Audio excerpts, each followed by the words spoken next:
Hello everyone, welcome to another Reuters Events ESG webinar. Today we're looking at ESG in emerging markets and how emerging market companies, investors and countries will fight coronavirus and climate change. We've got a great lineup today from Emerging Markets Investors Alliance, NDC Partnerships and the Inter-American Development Bank as well. This webinar is part of a series of content which we are putting out over the next couple of months to keep the ESG conversation going throughout the COVID lockdown period and then into the second half as well. Hopefully when a slight bit more of normality resumes, we can carry on with the ESG conversation. So please do look out for more webinars and more content which will be popping up over the next few months.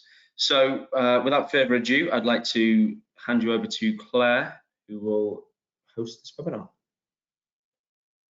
Thank you, Dominic, and thank you, Reuters Events, for hosting today's webinar. I'm Claire Meyer-Underhill. I'm Director of the UK Operations at the Emerging Markets Investors Alliance.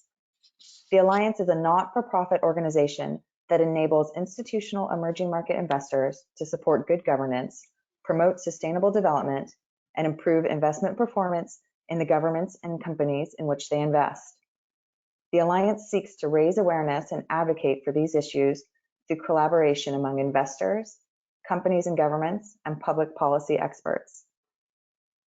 Emerging markets have experienced a brutal market reaction to the global pandemic. According to data from the Institute of International Finance, some $92.5 billion of non-resident portfolio investments flowed out of emerging markets over the 70 days starting January 21. This outflow is almost 4 times the outflows we've seen in each of the previous 3 disruptions: the financial crisis, the taper tantrum, the China devaluation shock.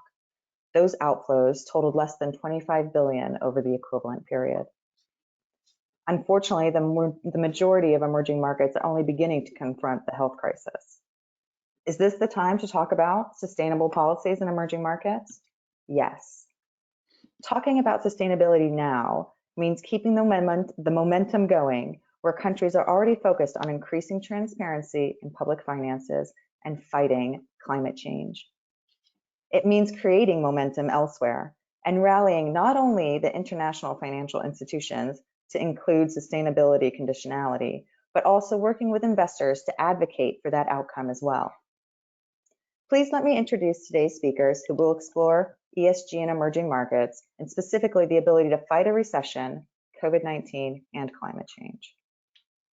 Fergus McCormick serves as Director of Sovereign Research at the Emerging Market Investors Alliance, where he manages the debt and fiscal governance and ESG programs. He is also Senior Advisor at the Kazarun Center for Public Financial Management.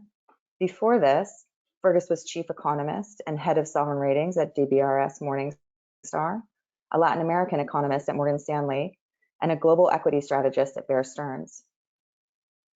Johan Chowdhury is the Country Engagement Director for the NDC Partnership Support Unit based in Washington, D.C. In this role, Johan works with government ministries and other stakeholders to support countries in achieving climate commitments under the Paris Agreement.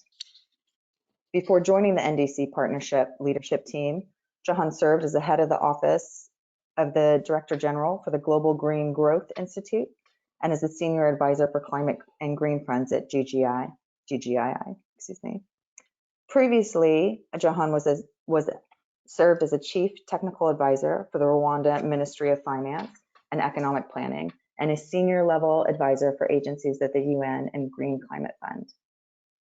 Gian Leo Frizzari is a climate change economist at the Inter-American Development Bank.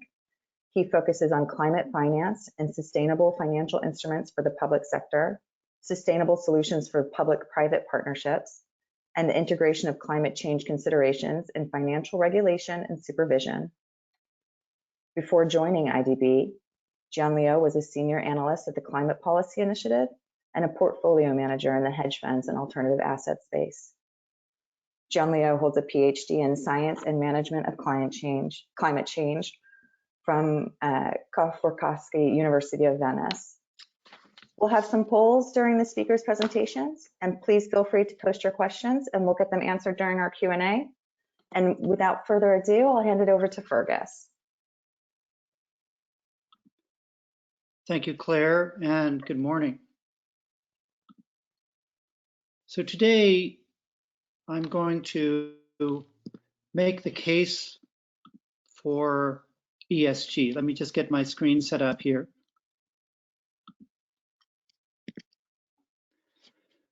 So I'm going to make the case for ESG, and that is, I'm going to argue that even in the midst of this pandemic and the shutdown of the global economy, that countries have no choice but to prepare for climate shocks. That keeping an eye on productivity growth and potential output once the crisis subsides includes thinking about how to improve income distribution between the richest and the poorest members of society. And that as governments get larger, they become more complex. And ensuring transparent and accountable government policies and institutions, I think, is essential for those policies and institutions to be effective. So the question is how to pay for these ESG factors while managing the crisis. And can emerging markets in particular create the fiscal space for ESG? I think this is especially difficult because fiscal policy is the main crisis tool during this crisis. So I think there are 3 steps to the crisis. Let's run through those. And some of these are stating the obvious. But nevertheless, I think it's critical that we put the whole ESG debate into context.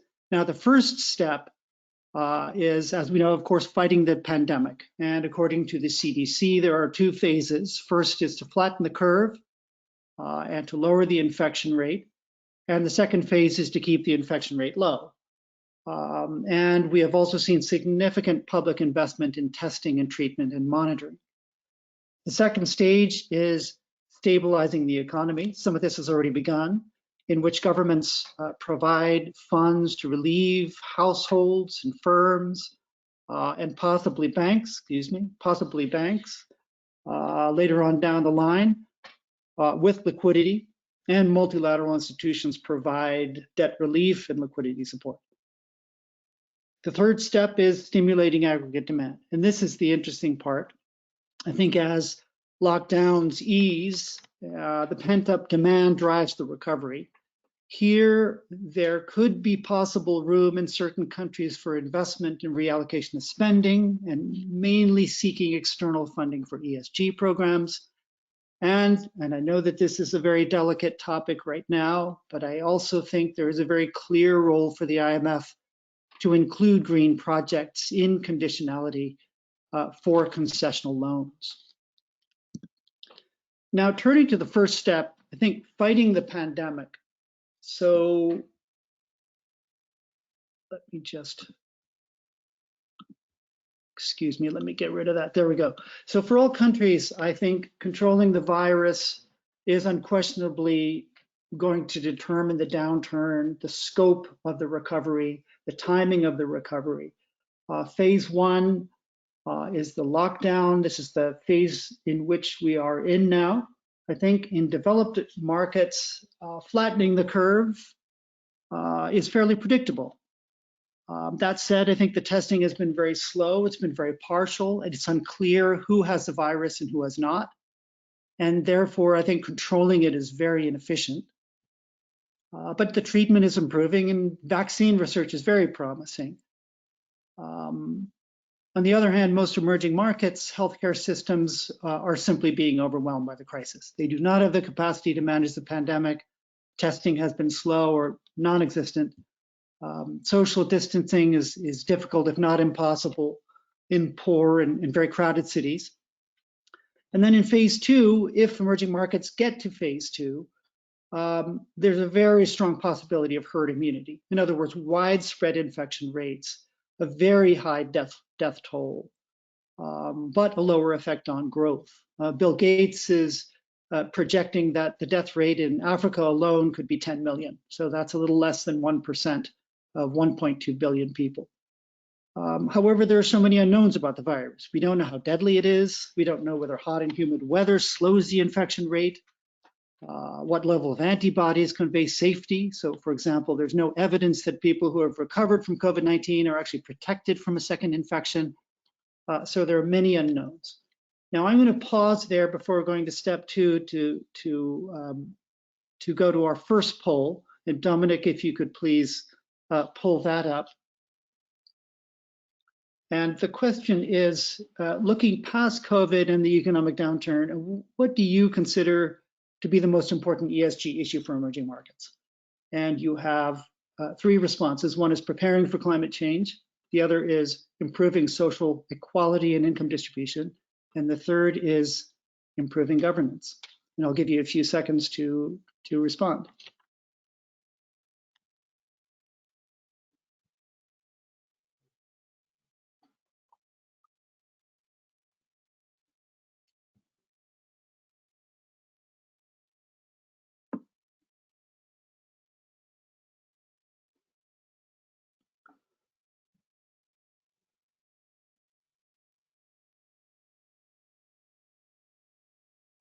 There you go, Fergus. Those are the answers.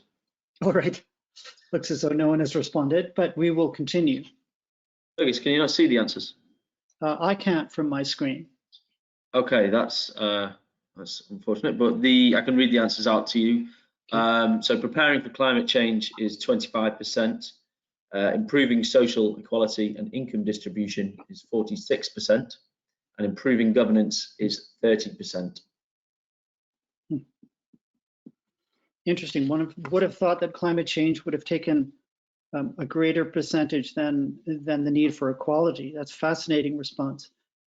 So let's go to the second step, which is stabilizing the economy. So as we know, for emerging markets, the starting point was very, very unfavorable. I think many countries suffered from stagnation and low growth. Fiscal imbalances in many countries were very high. I think high debt was also prevalent in foreign currency, and exchange rates were weak. And then also there were unidentified and very poorly managed public assets and liabilities in the public sector balance sheet for many countries. And that has hurt the ability of countries to build resilience and assess risk during the crisis. I think the crisis, worsened the outlook by a factor of 10. I mean, there's just been an absolute collapse in growth and tax revenues. I mean, deficits are expected to rise very sharply from automatic stabilizers, from spending, from tax relief, from equity injections, from guarantees. The large capital outflows that Claire mentioned are just the beginning. I think currency depreciation has also occurred as investors have repatriated capital. And we've seen historic declines in tourism and remittances. The oil price is now, last I checked, was $12 per barrel, extraordinarily low, went to negative last week. Commodity prices have declined as global demand has collapsed. So I think, as a result, the fiscal space at this point is extremely limited, if there is any fiscal space, leading to complete reliance on multilaterals. And in the vast majority of cases, I think that borrowing costs may well continue to rise, and additional borrowing simply may not be accessible. So it's also possible that outstanding public debt may become unsustainable. So I wanted to turn to the debt side here. But before I do, let's go to the second poll. Dominic, if you wouldn't mind pulling that up.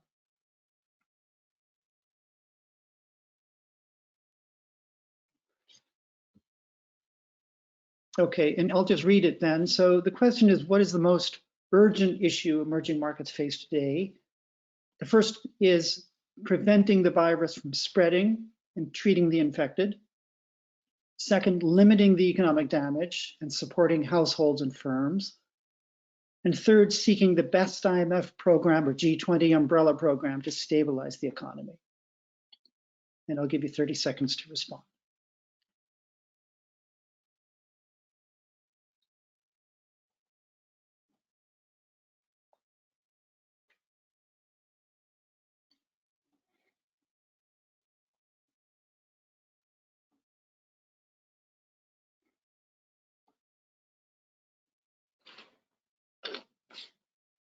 Okay, so results are in. Fergus, I'm guessing you can't see this again, but I'll read it out for you.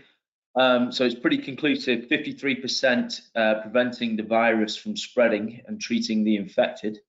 39% limiting the economic damage, supporting households, firms.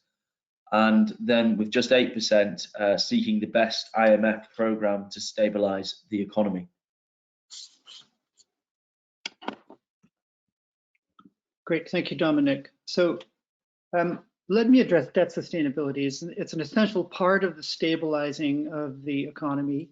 And I think we can make a very clear distinction between the developed economies and emerging markets. So in the developed economies, according to the initial IMF projections in the World Economic Outlook, which may well be revised downward, frankly, but the first stab at trying to assess the damage is that the average deficit in the developed economies will rise to 10.7% of GDP. The government debt to rise by 17% of GDP to 122% in 2020. Japan, the debt soars above 250%. Italy above 150%. The US above 130% of GDP. And these are extraordinarily high levels. That said, interest rates are likely to remain low. Now, it's unclear what the effect of higher public debt on interest rates is, but nevertheless, I think that when growth returns, interest rates are likely to remain below nominal GDP. So this is based on the assumption that if the virus is contained and central banks continue to maintain interest rates at about zero, so this is with the help of central banks, then the debt looks fairly sustainable, even at these extraordinarily large levels. Now, if the virus is not contained and there are several more large waves of the virus, or we're not able to stop it and can identify it and contain it, then I think all bets are off with the developed economy debt. But turning to emerging markets, I think the average deficit, according to the fund, again, is scheduled to rise to 9.1% of GDP. Debt to rise by 9% to 62% by 2020. But I think what's interesting here is that in this emerging markets asset class, Brazil's debt goes to about 100%, South Africa to 77%, India to 74% of GDP. And at the same time, so far, bond spreads have widened very significantly. Of course, Argentina, also Turkey and South Africa, even in Mexico, Brazil, Russia, we're seeing very high spreads. If this continues, of course, these debt levels might continue to rise. So I think in the short term, of course, the multilateral institutions, central banks are providing liquidity. In the case of the central banks, there's swap lines, there's debt forgiveness on the part of, or debt moratorium for the IDA countries of the World Bank. The IMF has rolled out concessionary loans in record pace to over 50 countries. They've received 100 requests for liquidity. And then we possibly could expect simply gifts from the developed markets to the emerging markets to help countries fight the virus. And we might even see possible capital controls and outflows. Now, I would also assert that if the recession lasts into 2021, that a debt standstill may in fact be necessary, but it's too early to say at this point. Let me turn now to the third poll, final poll. Dominic, if you wouldn't mind bringing that up. And the question is, what accounts for the limited deaths and number of people infected so far in the emerging markets? Now, do you think that that is simply a case of poor data? Or is it that hot and humid weather and young populations mean that the virus spreads less quickly? Or does it mean that developed nations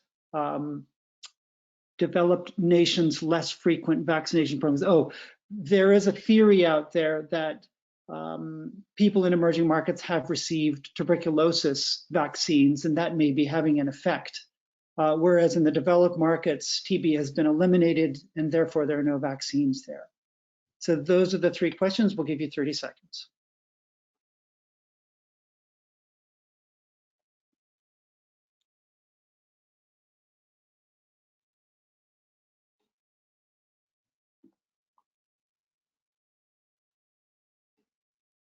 Just close that there. So, I mean, this is categorically poor data, with 82% of people having poor data, 13% hot and humid, and then 5% suggesting the developed nations' lack of tuberculosis vaccines and the less frequent programmed vaccines. So the prevailing view is that the virus has in fact spread more quickly. In fact, the Deputy Health Minister of Mexico has estimated that the death rate is higher by a factor of 8 than the official death rate in Mexico, as a result of deaths simply not being counted and the inability to test at this stage in Mexico. Let me turn to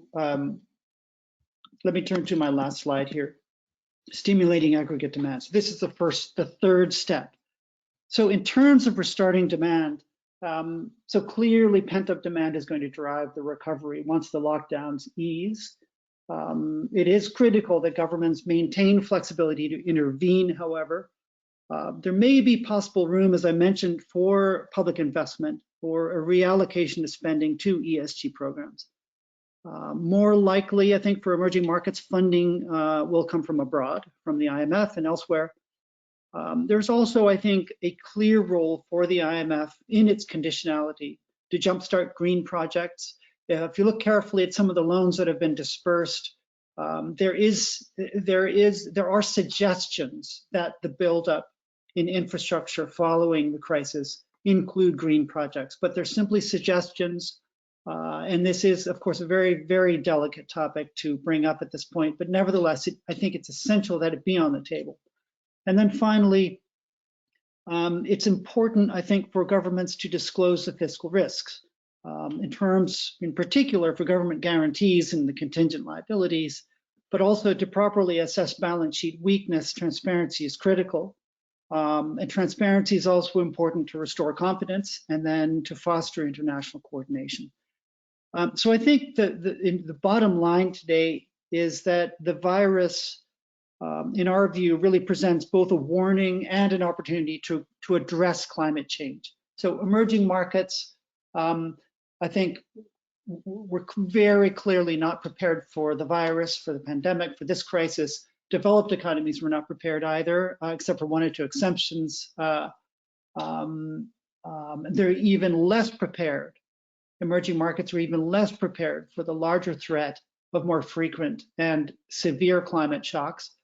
The risk, of course, is that this crisis delays structural changes needed to meet the Paris Agreement's long-term temperature goal. And once the infection rate is brought under control, however, I think the recovery presents an opportunity to introduce climate-friendly policies. I think building green infrastructure as part of the demand stimulus is a perfect opportunity to revive growth, create jobs, and confront climate change. And I'll stop there. Thank you.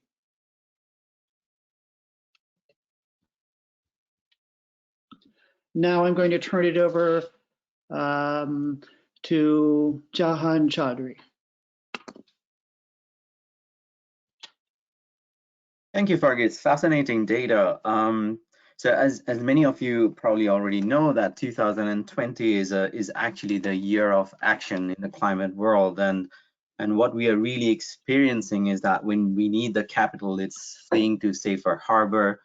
When we need to rely on the export earnings, the price and volume of commodities crashing, and our export revenue is dropping, currency is depreciating, which means that our dollar debt is skyrocketing. Some of the key messages that I have heard from Fergus, it seems that the recovery really depends on 3 factors. The first one is the amount of fiscal space a country would have and its leveraging power. The second, of course, you have highlighted a lot on debt, and of course the debt is going to be a very important factor, particularly when it comes to the currency against which the debt is tied to, and of course the maturity period. And the third one is essentially the structural reform outlook that an emerging economy would have. So those, I think, are the 3 factors, but it will be interesting to hear from the audience when it comes to the recovery shape, what do you think would be the recovery shape's form? So if Dominic, you can do the first opinion survey, and that is, what is the most likely shape of economic bounce back of COVID-19? And we have 4 options: L, U, V, or wheelbarrow. We'll give 30 seconds. Dominic, I cannot see the screen, so you have to please read out the results for me if you can. Thanks. Oh, I'll just a couple more answers coming in now.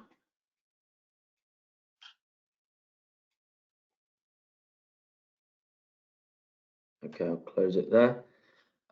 So U was the most popular with 43%. Wheelbarrow came in second with 26%, followed by L with 20 and V with 11. So U being the most popular there.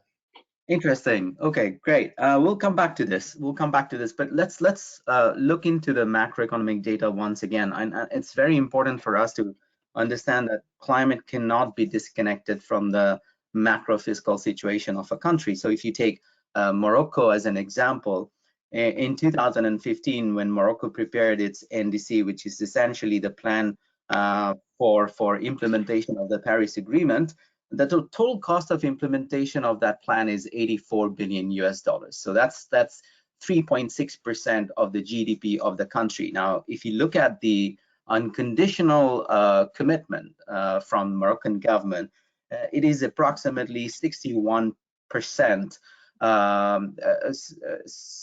61 billion dollars, which is equivalent to 8.9% of the general expenditure of the government. Now, 8.9% is quite a lot. And if you look at what Morocco government has come up with when it comes to the COVID response, they have allocated approximately 2.7% of the GDP to address the challenges, particularly focusing on the health challenges that the government is facing. So you're straight away taking away 2.7% of the GDP. This means that directly or indirectly, the climate budget of Morocco is going to be affected.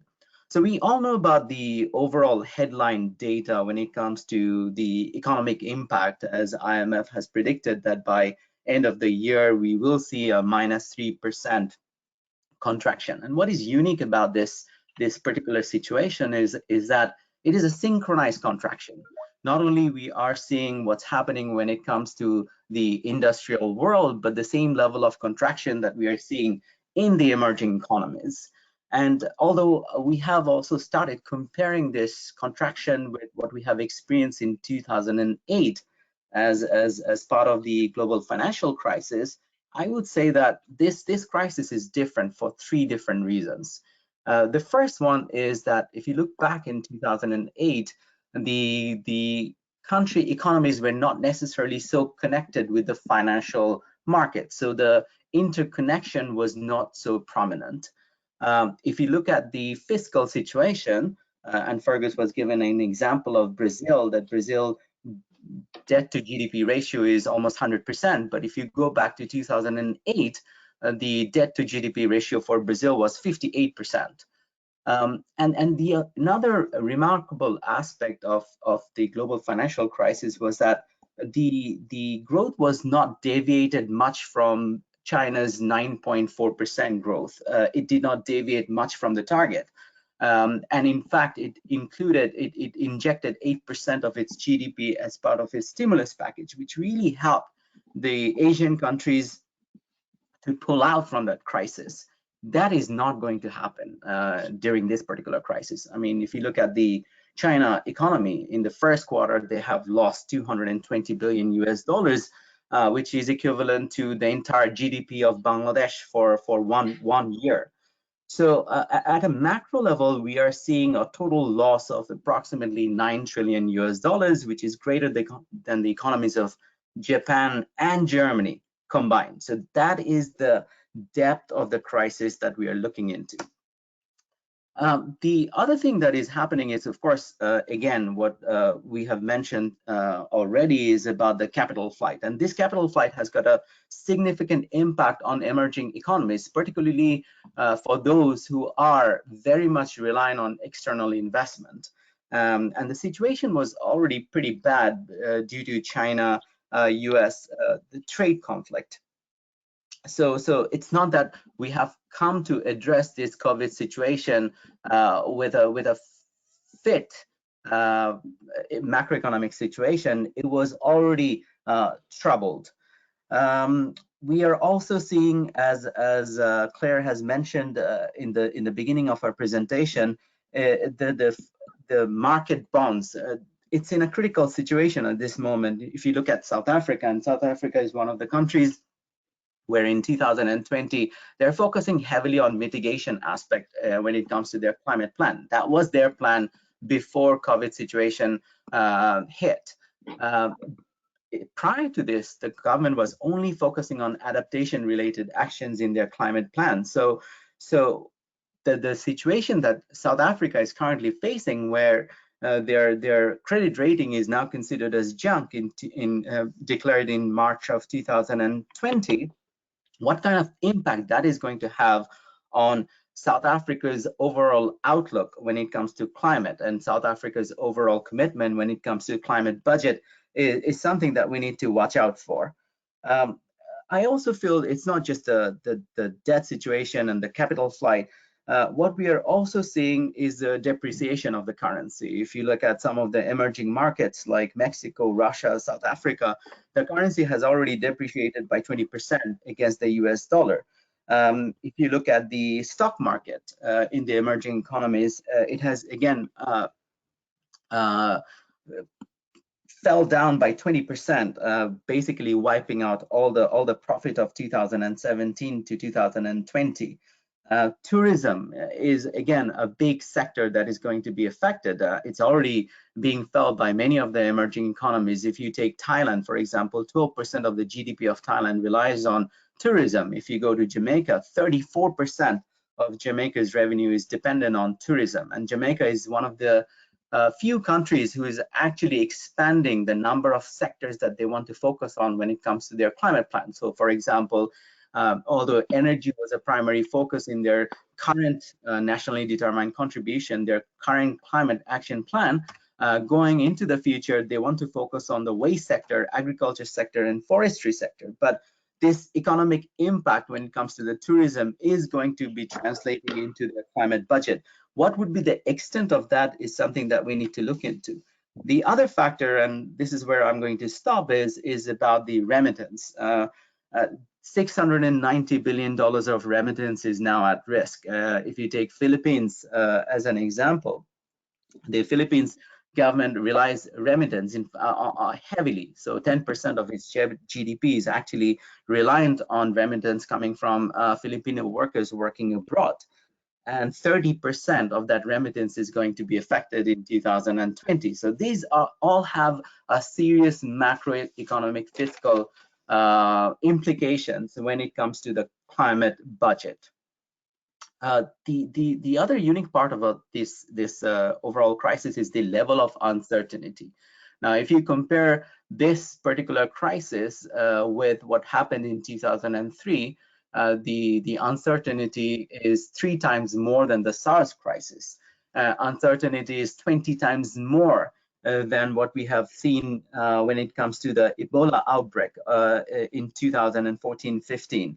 So if the uncertainty remains, then obviously the impact on the climate budget is going to be even more severe. So taking these macroeconomic considerations, I think what we need to really focus on is what could be the possible economic stimulus that we have in front of us. And when we look into the stimulus package, I basically see that there are 2 parts. One is essentially the crisis management part, and the other part is the stimulus package that can actually flatten the recession curve. And sometimes the distinction between these 2 sets of packages not necessarily very clear. But we have a lot to learn from what had happened in 2008 when it came to the global financial crisis. In fact, if you go back to 2008, 16% of or approximately 570 billion was actually invested on green stimulus package. And what we are seeing now is basically the fiscal responses coming from various different countries, both in the industrial countries as well as emerging economies and developing countries. So what are these fiscal instruments? One that is being very popular, and what we are seeing is a lot of the countries are deploying is guarantee.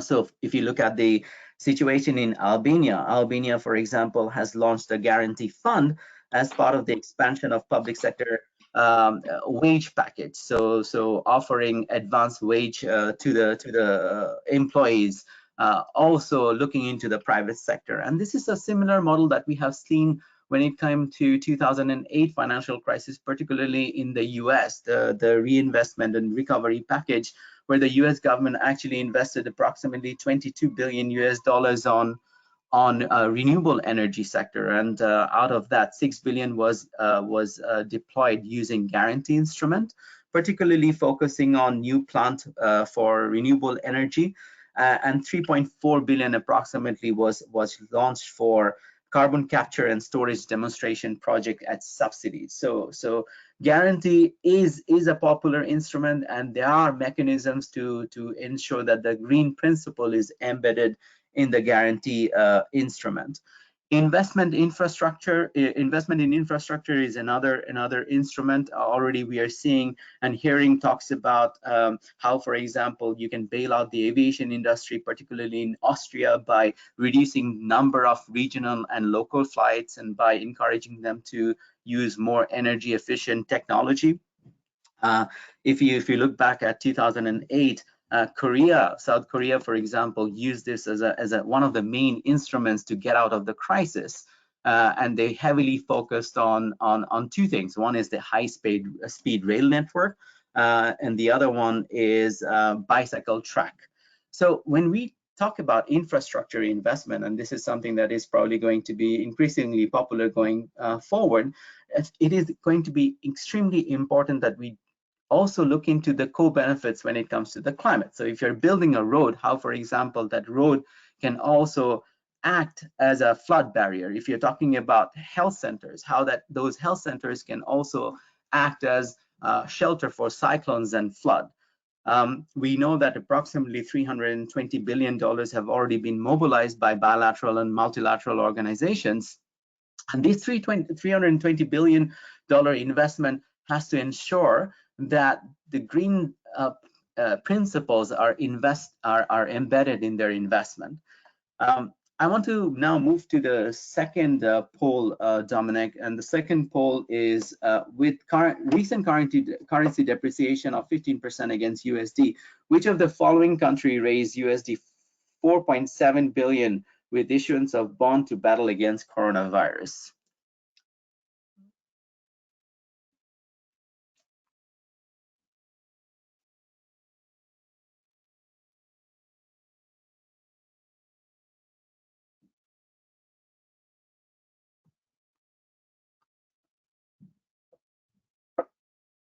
Just give that a couple more seconds, but close that then now.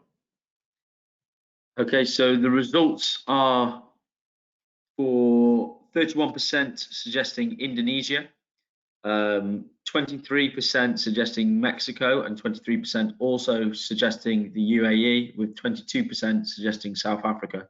So Indonesia are out in front with the South Africa, Mexico, and UAE pretty much level. Great, thanks. So Indonesia is actually the correct answer, and what is interesting is it seems that the investors are regaining their appetite for risk. So from some countries like Nigeria and Angola, they are actually withdrawing from the debt market, whereas in Indonesia, even though the currency has depreciated by 15%, they're actually investing on bonds. So the government recently raised $4.3 billion issuing the coronavirus bond. Exactly how that money is going to be spent hasn't really been decided, but the particular focus is going to be on health interventions. So like Indonesia, I feel that there are other emerging markets. In fact, Saudi Arabia, UAE, Qatar, they have already issued these bonds. But like these countries, there are other emerging markets in Southeast Asia who are looking into the movement in the market and probably going to be issuing this kind of bonds into the future. So it's going to be important to see to what extent these bonds can be issued focusing on green investments. So that's something to look out for. Refinancing scheme is again a popular instrument that we are seeing currently being deployed. So for example, in the case of Bangladesh, they have created a fund of approximately $500 million that is going to be directed to their export industry, mainly focusing on the garment industry. If you look at Peru, for example, they have created another fund, approximately 0.04% of their GDP, that is going to be going to qualified SMEs to secure working capital. So refinancing schemes is going to be popular, but the question then is how, for example, multilateral development banks and development partners in form of bilateral financing can actually leverage resources through, for example, a special purpose vehicle, through other instrument that can focus or incentivize more refinancing schemes that would be geared towards green industries, green technologies, green research and development, green SMEs. So that's another instrument that we need to look out for.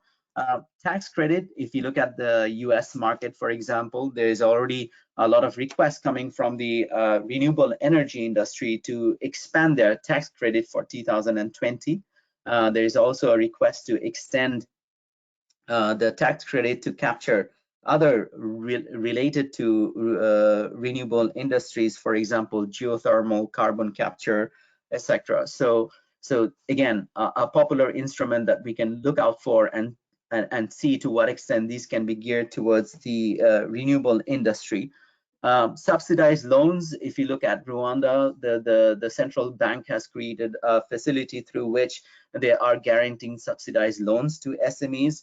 And the last one is the cash transfer. Now, this is more related to just transition kind of mechanism. So if you go to Egypt, for example, a lot of cash transfer is happening when it comes to targeting the pharma. So is it possible for us to think about instrument that can particularly make sure that drought resilient crops can be encouraged to cultivate. So there are mechanisms, whether this is related to cash transfer, whether they are related to investment, pure investment instruments, to think about how best we can green them, because the investment that we are making today is going to be one-time investment. Money is not going to be reproducing every year. So $320 billion that have already been deployed by multilateral banks, development partners, $8 trillion that are being invested as part of the overall stimulus package. We need to identify to what extent we can actually inject green and sustainable business models into this. And this is not just about climate for the sake of climate, but how best we can, for example, tie these instruments against the SDGs. How, for example, we can come up with economic arguments that if you invest on renewable industry, your return is going to be much higher. If you invest $1 million, you are going to be generating 14 jobs.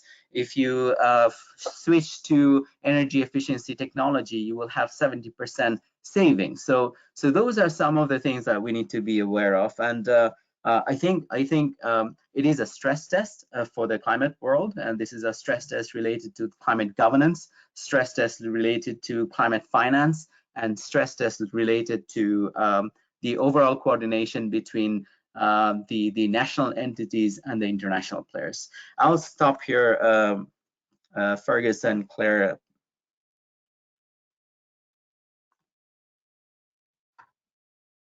Okay, great. Thank you. Let's, John Leo, do you want to take over now? Hi, Claire, and hopefully you can hear me fine. Well, first of all, thank you very much to you, to Reuters, for organizing the webinar, and thank you to Fergus and John for responding to a lot of questions that make my job easier. Two words on what is the IDB. The IDB is one of the multilateral development institute banks, part of, let's say, of the club together with the World Bank, IFC, European Investment Banks, and the others. We are completely dedicated to Latin America and the Caribbean. We work basically from Mexico south. We work with both at group level. We work with both public and private sector. I'm sitting in the public sector arm in the development bank, and the work and the discussion today is going to be drawing from the experience of working with regulators, supervisors, market participants, as well as investors in the region. I'm gonna answer three basic questions with this handful of slides. But first of all, and as ice been broken by Fergus and John, is like, why in the middle of the COVID, in the middle of the pandemic, we still need to think and to talk about ESG and climate, and why it's crucial to do it now. Second, what can we do at regulatory supervisory level in terms of like leveling the playing field and facilitating the ESG integration in the market? And third, what can investors do actually to improve the way ESG opportunities are being exploited? Well, on the why we need to talk about ESG and climate, I think like the late last week, the UN Secretary General Guterres offered an interpretation. So like, we cannot forget the deeper environmental emergency in which the planet still is, and while we still have to work on the coronavirus and fight the pandemic, we still need we need to protect the world from the threat of climate disruption. In other words, what about flattening the other curves? As Vincent Vega here, a viral meme that has been circulating. Well, it takes a vision to make a joke on webinar, because I have to believe you'll be smiling now. But the idea is, as we fight the curve, as we flatten the curve, we need to seed the fight and to keep fighting also the issue of environmental degradation. And this is for four main reasons that actually join the coronavirus and climate and environmental risk. They are both systemic risk in the sense that once they hit, their impacts can be are not limited to few financial actors behaving in a particular way, like financial risks typically are, but they are a widespread impact. They are not stationary in the sense that their effects can snowball quickly once they start impacting. They are regressive in the sense that they typically end up hitting harder, more vulnerable markets and population, in this case, emerging markets. And third, they are potentially interdependent. If evidence is coming up on the links between environmental degradation, climate change worsening, and spreading of this virus, but also of other viruses like the Ebola or the Zika, and the link between climate change risk and vulnerability to pandemics. The great difference, however, that is actually the core of the discussion today is that while pandemics need to be fought in a crisis management mode, they typically hit at the speed that allows only a crisis response, like Fergus presented in these slides. ESG and climate risk are gradual, they are cumulative. They do offer the ability to prepare and prevent, And that's what we mean with investing in resiliency, investing in ESG informed decisions. So, and what we can learn from the coronavirus, and what we can do looking forward. But I think the SEC here in the US is already getting us started. Last week, the SEC urged companies in the earnings season, we still starting the earnings season now, to start disclosing coronavirus exposures, but in a way that is very similar to what in the climate chambers, let's say, we have been talking for a while, especially regarding the task force for climate-related disclosure, the TCFD, in the sense that when doing disclosure on this non-financial systemic risk, is important to look forward more than backwards. These are words from the SEC guidance. The SEC says this quarter historical information may be substantially less relevant than forward-looking information, and the exchange of forward-looking information is essential for the well-functioning of the market and the decision not only by the regulators but also by the investors as well. BlackRock has joined this messaging. They just released last week an article about how the global pandemic can accelerate the ESG imperative. And I mean, the basic intuition there is that when it comes to human versus nature, the upper end goes to nature. And this means being prepared when making investment on what the implication for natural capital could be and what the impact of nature could have on the investment. And there is evidence on ESG outperformance. I think there has been several numbers for ESG equities. We've seen less volatility on green bonds. Personally, I think we need to take this information with a pinch of salt. The coronavirus pandemic has also been mixed with oil price shocks. But as Calvert says, it's clear that although no company was prepared for the pandemic, or at least was clearly prepared for the pandemic, those ones that have been thoughtful and they've been managing risk, environmental and social risk, and had contingency plan for ESG disruption, they seem to be managing the situation better, and they seem to have, let's say, at least the right mindset for managing, let's say, systemic risk and to go on resilience operations. I think we have a question now on behavior. Hope you can see the questions on your screen, but it's will the coronavirus crisis change the way you manage non-financial risk and opportunities in emerging markets and their impacts on financial returns? No, you can respond no, financial risk will remain the core elements. No, data and tools on ESG are still insufficient to be used. Yes, we request analysis of ESG factors, and yes, we already use ESG factors.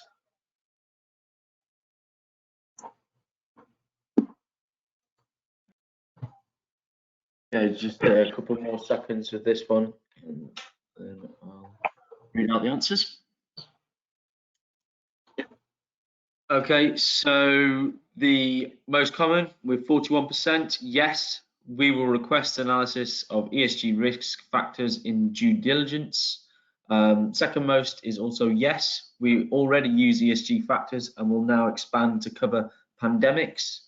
And then the two least popular, no, data and tools on ESG are still insignificant with 16%, and the least popular, no, financial risks still remain core.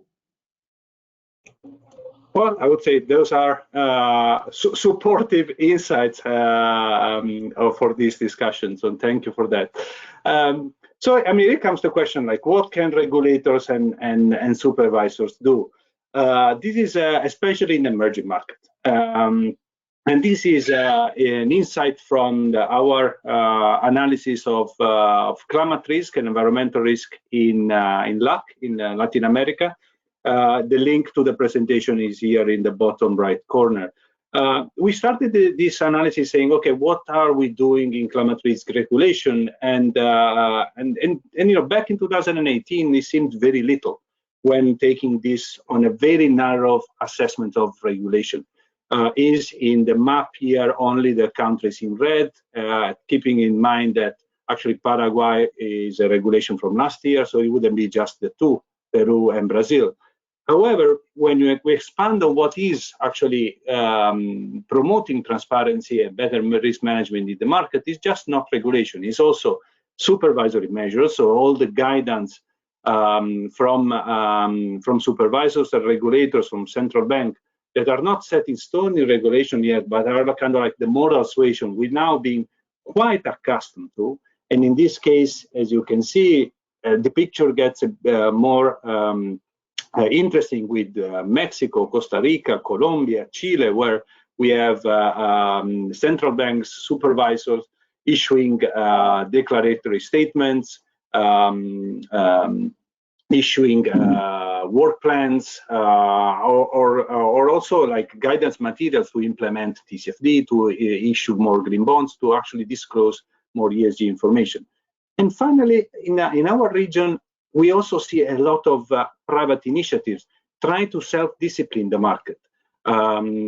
Here, these private roundtables or stock market-driven disclosure initiatives are more widespread. I think here we highlight only the ones where we don't have regulatory or supervisory, just to complete the picture, and we see that it's Ecuador, Argentina, El Salvador. So in terms of climate and environmental, we already have regulatory and supervisory work at play, and now the question is, could we expand this work to include other ESG risks? So here we have another question open for the poll.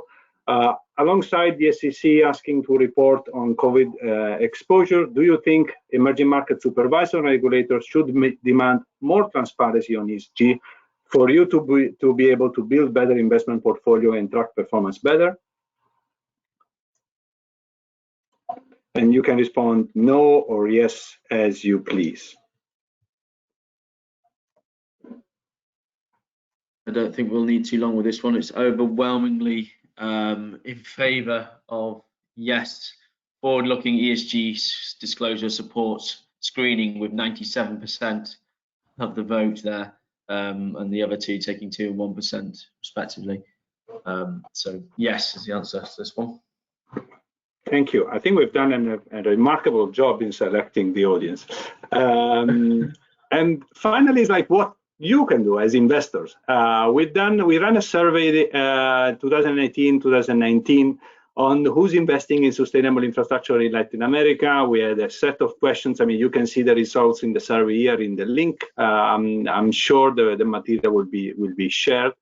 But one part of the section was, okay, how investors are implementing ESG in their investment process, and the picture here is a bit more marked. You can see here like the results on the question about whether investors had ESG or sustainable investment policies. I think the picture is quite rosy in Europe and in Asia Pacific. I think things become a bit less positive when we look at investor space in North America and in our region. The presence of policies is less widespread. I think, especially in Latin America, in North America, I think we have a bit more widespread adoption of policies, although not in less, let's say, half of the policies. Climate change is included, while it's now becoming quite clear in Europe that ESG policies are needed and need to include climate change. We also asked about how investors are implementing these policies in terms of like their own resources, asking whether they have a policy, if they have a policy, but they don't have dedicated personnel, whether they still have a committee, the yellow bar, or in the green, whether they have people like full-time equivalent, and if they have more than 5 people, full-time equivalent. And again, I think the picture here is it's clearly Europe is leading the way, while in investors, especially based in Latin America, are quite behind the curve. And finally, we ask also about disclosures and whether they use TCFD. Mind you, this was I'm from a climate change division, so for me, climate is my first reason of concerns. But we might actually expand this survey to include other type of disclosure, like looking at social and pandemics. But I think we asked the familiarity with TCFD and the way if they were using TCFD. And again, I think we see uptake in Europe. With the other regions, and especially Latin America, again, is still behind the curve. So, final thoughts before launching the final poll. While we see there is need for more transparency, there is need. I mean, ESG instruments need to improve. I've seen recently a picture of like the inconsistency sometimes of the results using different providers. It's still clearly that investors themselves need to take ESG more seriously, in a way that is more integrated in their investment process. Especially, I'm talking about the investors based in emerging markets themselves, going from the use of just policies to actually the movement from ESG resources, from compliance, as integrated in the investment process. In the alpha generation process. Dominic, you can launch the last question now. Say, considering this situation, what are still the barriers to improve ESG investing and the use of ESG investing? Working more on taxonomies and definitions, working on more reliable data, working on the lack of materiality or awareness of materialities, or all of them? And I think after we get those results, we'll go, Gianleo, if you want to just wrap it up really quickly, and we'll go straight into questions. I know we are running a little bit behind. It's what happens when the conversation is so interesting and the presenters have such a wealth of insights to share. But maybe you can share the results of that poll, and then we can Gianleo, if you wrap up, we'll move to questions and answers. Yeah. Sure. So just to outline the poll, the overwhelming answer was all of the above. But to break it down a little bit more, taxonomies and definitions was 7%, reliable data and instruments was 18%, and lack of materiality was just 1%. And just a brief note from me onto what Claire said. Recordings will be made available for this presentation. So as we go into the questions now, these will again be recorded and distributed later on today. Happy to say that was the last bit from my side. Very interesting to see these results. I think it makes our life interesting, and the discussion with our counterparts in Latin America definitely more motivated. Claire, back to you for the Q&A session. Great. We got a couple of questions come through, and I wanted to touch on a little bit about the supply chain question. And they've seen, obviously there's been this huge disruption to supply chains, and if that due to the pandemic, if that continues, where does that leave kind of globalization, and where does that leave countries that were highly dependent on that global supply chain in not only the economic recovery trajectory, but also in their fight against climate change? Well, Claire, it's Fergus. Hi. I'm happy to jump in on this one. I would give 3 responses. One, I think it's just too soon to tell.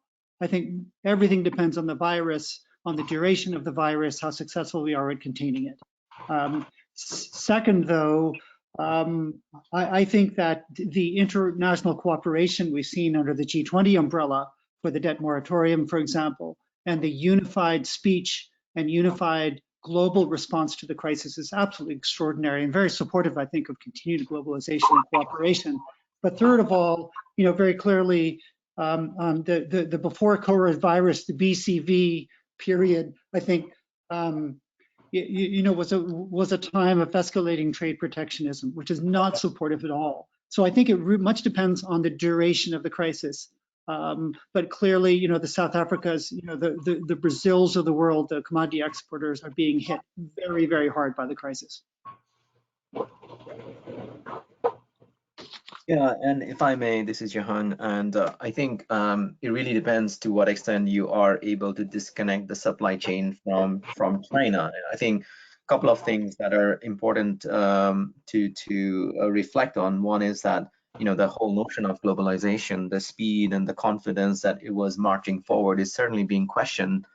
So that's number one, and the number two, how you actually change the factor of production, how do you change the supply chain? How do you take advantage of the fourth industrial revolution? How do you, for example, you move to extreme robotization? So there are already questions about, to what extent a lot of the countries in the industrial world, emerging economies, want to keep their supply chain intact in China. But any kind of disruption there and prolonged disruption is not good for anyone for long-term planning. If there is any disconnection there, then obviously a lot of the countries in Southeast Asia that are dependent on China to export their intermediary goods are definitely going to be affected. So again, as Fergus said, it's too early to say, but it really depends on the direction that the countries would take, and the direction to a large extent would depend on how fast you can overcome this virus situation. But I mean, just adding one brief comment. Here is a matter of where ESG analysis and criteria can also be helpful. I think it's very easy at the moment to see everybody as a loser, but there is relatively outperformance there from companies who have been actually thinking about resiliency of their supply chain. So I think there are companies that have been working on diversifying their supply chain, trying to manage potential disruption. Climate could be one of those factors, but it's part of the supply chain reporting, is part of the TCFD. But again, I think the mindset of working on resiliency and planning, even just relying on technology to manage physical risk, I think can be helpful in this situation where several countries have been affected, although not all at once. It's very interesting, and I think, like you say, I think we all are very early in the process, but I think there is a lot of momentum to fight back against that pressure against globalization that we were seeing beforehand. And also, I mean, Gianleo had the quote as well, but the UN Secretary General Antonio Guterres is also talking about recovering better. And I thought it was an interesting point Gianleo raised about how the SEC is asking businesses. Something we talk about a lot around quality fiscal transparency are those disclosing of fiscal and non-financial systemic risks. And we hear about businesses being asked, do you guys see governments increasing pressure on governments to be more forthcoming in those fiscal as well as other non-financial systemic risks? This is Johan. I certainly think so. I mean, if you look at what's happening in 2020 when it comes to the requests that we have received from different countries in terms of technical support that they need for their climate plans, the top request is actually focused on establishing MRV systems. So how do you actually monitor? How do you verify the information? How do you report on your progress? So certainly this is a key request, and the survey that we have undertaken in 65 countries so far say that yes, it is going to have an effect on climate change in general, but the extent of that effect and the depth of that effect and the timing of that effect, again, really depends on the international coordination. You know, for example, the request can come from these developing emerging countries, but if the multilateral development banks and the bilateral development partners are not ready to provide the services with speed, then it is going to be very problematic. So the international cooperation, as Fergus has mentioned, actually will depend on the speed of response, and also how, for example, you are providing, how context specific that response is.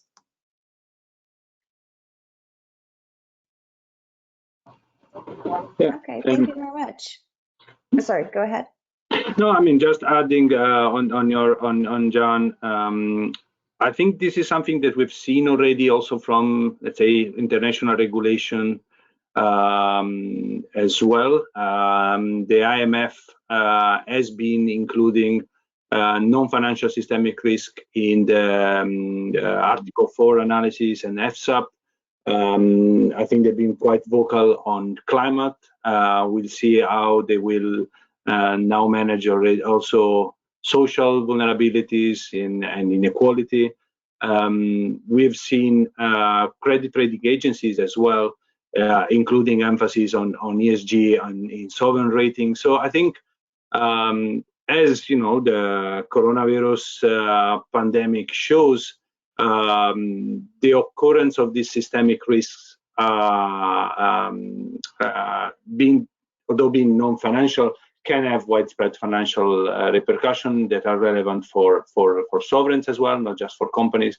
And I think by measuring, better identifying risk, we can also create the right instruments. I think we've been working on cat bonds, on catastrophic or lines of contingency, and this, you know, for a while, and we just need to expand now the use and the depth of these instruments. This is, let's say, something that the IDB has been working on in the last few years.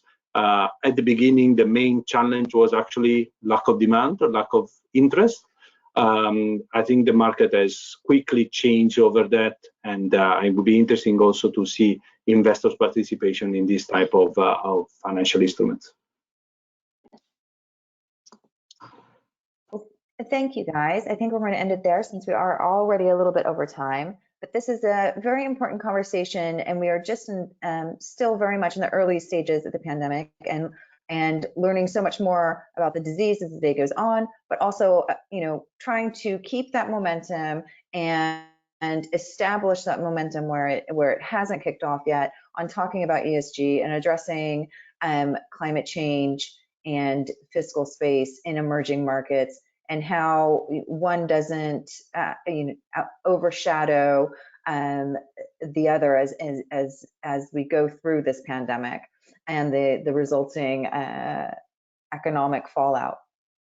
Please, I'd encourage everyone who listened in today, please get in touch if you have any other further questions about the Emerging Markets Investors Alliance.